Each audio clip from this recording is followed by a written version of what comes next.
All right, guys, welcome to Job 34. This should be interesting. Elihu has already stepped up and made his first part of his speech, and we're getting into the second chapter of his speech to see what he has to say. And in the last chapter, something very interesting. It very much seemed like he was talking about Jesus. I'm wondering who he really is.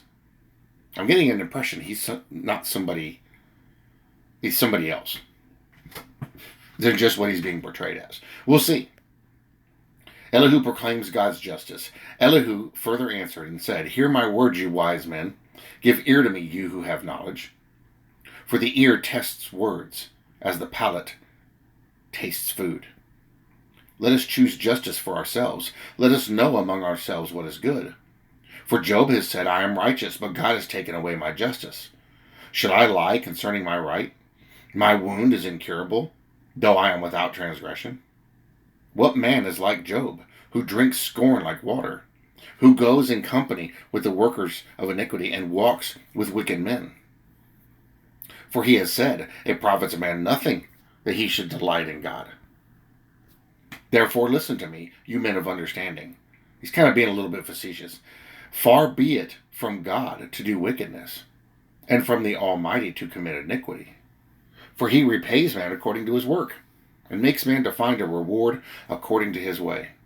Surely God will never do wickedly, nor will the Almighty pervert justice. Who gave him charge over the earth, or who appointed him over the whole world? If he should set his heart on it, if he should gather to himself his spirit and his breath, all flesh would perish together, and man would return to dust. That's true. A lot of people don't think about that. If God just said, that's it. If you have understanding, hear this. Listen to the sound of my words.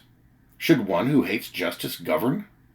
Will you condemn him who is most just? Is it fitting to say to a king, You are worthless, and to nobles, You are wicked? Yet he is not partial to princes, nor does he regard the rich more than the poor, for they are all the work of his hands. In a moment they die, in the middle of the night. The people are shaken and pass away. The mighty are taken away without a hand. For his eyes are on the ways of man, and he sees all his steps.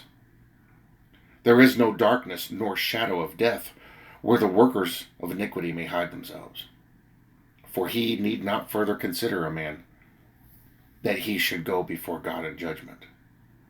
He breaks in pieces mighty men without inquiry, and sets others in their place. Therefore he knows their works. He overthrows them in the night, and they are crushed. He strikes them as wicked men in the open sight of others, because they turned back from him, and would not consider any of his ways, so that they caused the cry of the poor to come to him. For he hears the cry of the afflicted. When he gives quietness, who then can make trouble? And when he hides his face, who then can see him, whether it is against a nation or a man alone? That the hypocrite should not reign, lest the people be ensnared. For has anyone said to God, I have borne chastening, I will offend no more? Teach me what I do not see. If I have done iniquity, I will do no more. Should he repay it according to your terms, just because you disavow it?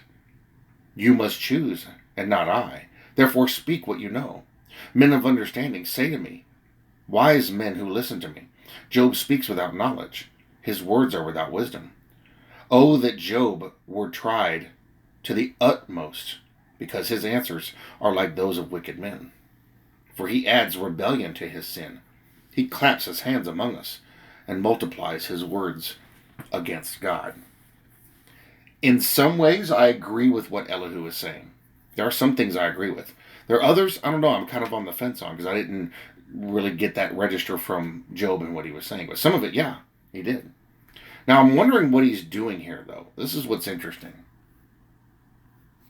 Now, what he speaks very well, but I'm wondering what he's attempting to do.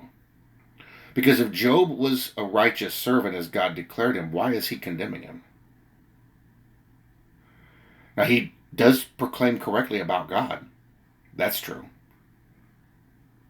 So, I'm not 100% sure what's happening here. It may be Elihu was sent by God to help Job understand. and to help the other guys understand too. From the mouths of babes comes the word of God.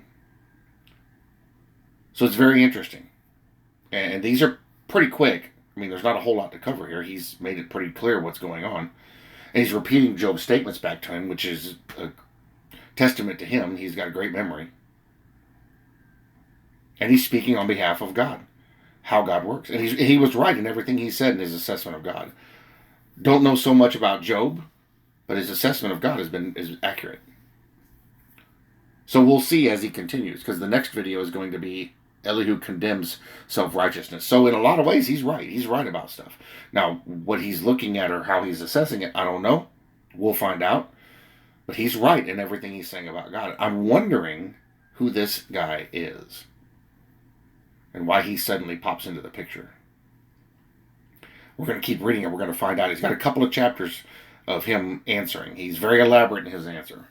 But then we get to see what God has to say about it. Guys, that was Job 34, short and sweet. He's getting right to the point. I like that. I like somebody who gets to the point. I hate the beating around the bush stuff, in text or in speech. Get to the point. What are you trying to say? What point are you trying to make? People are real good about beating around the bush and just making these super elaborate answers, and it's like you literally could have eliminated those 10 paragraphs and just said no. Or just said yes. But they got to get this long speech about stuff. No. I don't have the attention span for that kind of stuff. Too descriptive. Get to the point. Because what happens to me is this would be personally, I get lost. If somebody goes on too long with an answer, which it could have been a simple answer, I get lost. I'm reading or I'm listening, and then finally I don't even remember what the comment was or what the actual question was, because they've gone so long in the description, and then my response usually is like one sentence, which says everything they said.